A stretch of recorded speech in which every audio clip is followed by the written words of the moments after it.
Hello friends, welcome to my official YouTube channel filmy Rolex. आज हम 2023 की film Dussehra का फुल एक्सप्लेन करेंगे। तब तक हमारे वीडियो को लाइक करें और चैनल पर नए हो तो सब्सक्राइब करके हमें सपोर्ट करें। तो चलिए शुरू करते हैं।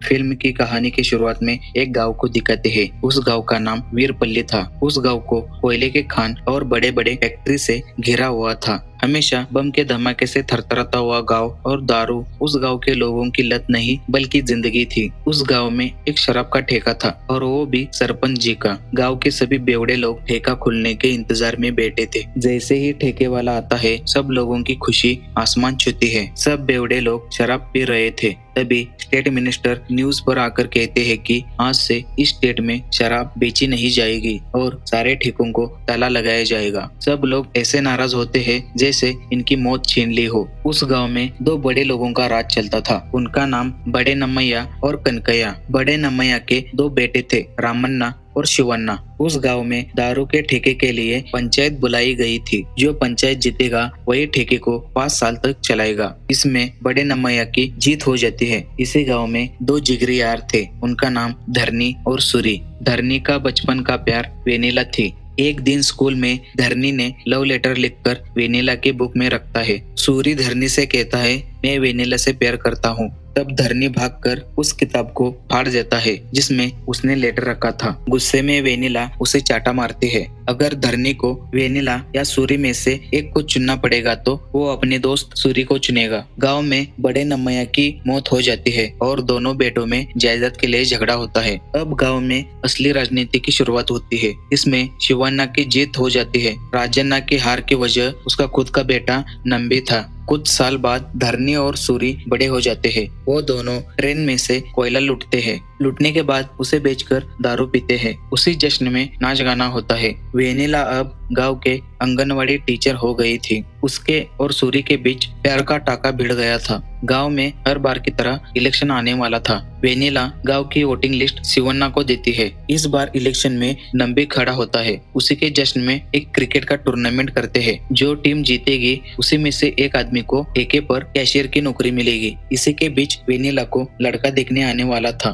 तभी वो भागकर सूर्य के पास जाकर सारी बातें बताते हैं कि मेरी माँ दूसरे के साथ मेरी शादी कराने वाली है। ये सुनकर नशे में धरनी वेनिला के माँ के पास जाकर दोनों की शादी करवाने की बात कहता है। उसी पर वेनिला की माँ कहती है, सूर्य के पास कोई नौकरी भी नहीं है, इसलिए मैं उसके साथ शादी नहीं कराऊंगी। उसी पर धरनी कहता है, क्रिकेट टूर्नामेंट जीतने के बाद एक आदमी को कैशियर की नौकरी मिलने वाली है और टूर्नामेंट हम ही जीतेंगे। उसी पर वेनिला की माँ कहती है, सूर्य को ठेके पर कैशियर की नौकरी मिलने पर ही उनकी शादी मैं कराऊंगी। अगले दिन धरनी नंबी से जाकर सूरी की कैशियर की नौकरी के बारे में बातें करता है, लेकिन नंबी धरनी को टूर्नामेंट हारने के लिए कहता है, नहीं तो वो सबको मार डालेगा, ऐसी धमकी देता है। फाइनल टूर्नामेंट में धरनी जानबूझकर अच्छा नहीं खेलता और टीम हारने के कगार पर होती है। उसी समय सूर्य आउट हो जाने के बाद अपोजिट टीम का रूनी उसके ऊपर चिल्लर पैसे फेंककर बेइज्जत करता है। तभी धरनी गुस्से में आकर उस टूर्नामेंट को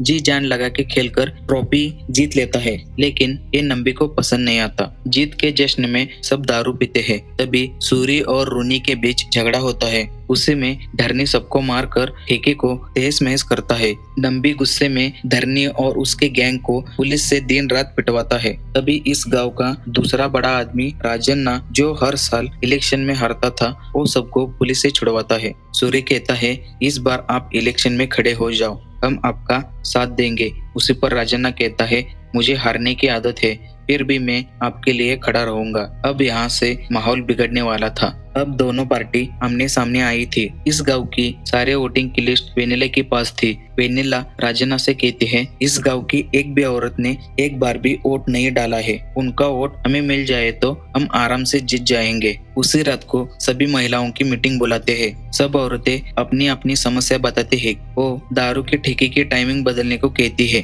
क्योंकि दिन रात पति और बच्चे वहीं पड़े रहते हैं। उसी पर सूरी कहता है, एक बार आप राजन्ना को वोट देकर जिता दीजिए। अगर आपकी समस्या दूर नहीं हुई तो मेरी गर्दन काट देना। और इसी बात से राजन्ना पहली बार इलेक्शन जीत जाता है। वीरपल्ली गांव में पहली बार उच्च नीच जातिवाद को राजन्ना ने खत्म कर दिया था। अगले सीन में सूरी और वेनेला की शादी होती है। धरनी अकेले शराब पीते पीते रो रहा था। तभी उसका दोस्त आकर उसे संवरने की कोशिश करता है, लेकिन धरनी नशे में अपने प्यार वेनेला की सब बातें बोल देता है। वही सारी बातें सूरी सुन लेता है और शॉक होकर वहाँ से चला जाता है। रात को सूरी धरनी से बात करने ठेके पर आता है। उसी समय नंबी ने बाहर गांव के गुंडों को मारने भेजा था। सारे गुंडे उन्हें दौड़ा दौड़ा कर मारते हैं। तभी धरनी और सूरी साइकिल से भाग रहे थे। उसी समय एक आदमी ने एक ही वार में सूरी का गला उड़ा देता है। सूरी की शादी और सुहागरात के दिन ही उसे मार देते हैं। उसका अंतिम संस्कार करके धरनी अपने साथियों के साथ अपना दर्द बांटता है।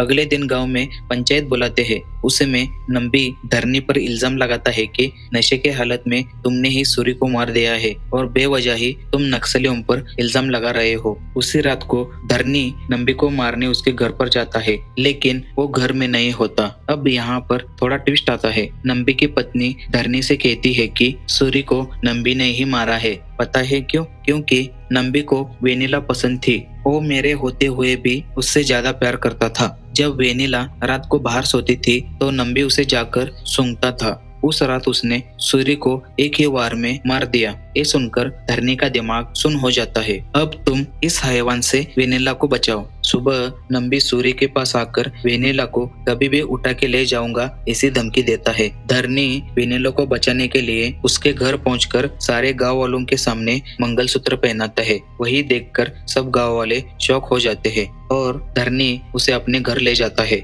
गुस्से में नंबी आने वाले दशहरा पर उसे काटकर फेंकने का वादा करता है। उधर धरनी भी नंबी को मारने की ठान लेता है। उसी दिन वेनिला को नंबी का आदमी छेड़ता है। तभी धरनी उसे बहुत बुरी तरीके से नंबी के सामने मारता है। शिवन्ना नंबी को थप्पड़ मारकर कहते हैं कि मैंने आज तक किसी पराया औरत पर नजर नहीं डाली और उससे ऊपर कभी किसी को जान से नहीं मारा। गांव में लोग दशहरा की तैयारी कर रहे थे। उसी रात को नंबी और उसकी पत्नी वेनिला के घर पर जाते हैं। वेनिला को कहता है, धरनी तो मैं बचपन से प्यार करता था। अपने दोस्त के प्यार के लिए वो तुम्हारा प्यार छोड़ दिया। जब सूरी मर गया तब मैं 13 दिन के बाद तुम्हारे साथ शादी करने वाला था। मुझसे तुम्हें बचाने के लिए उसने तुमसे शादी कर ली। और एक बात, मैंने ही सूरी को मार दिया है और आज धरनी को दशहरा के दिन मार दूंगा। नंबी ने सारे गुंडों को दशहरा स्थल पर धरनी को मारने भेजता है, लेकिन नंबी और उसके साथी सारे गुंडों को मार देते हैं। अंत में नंबी बच जाता है, लेकिन तभी पुलिस आकर धरनी को पकड़ती है। धरनी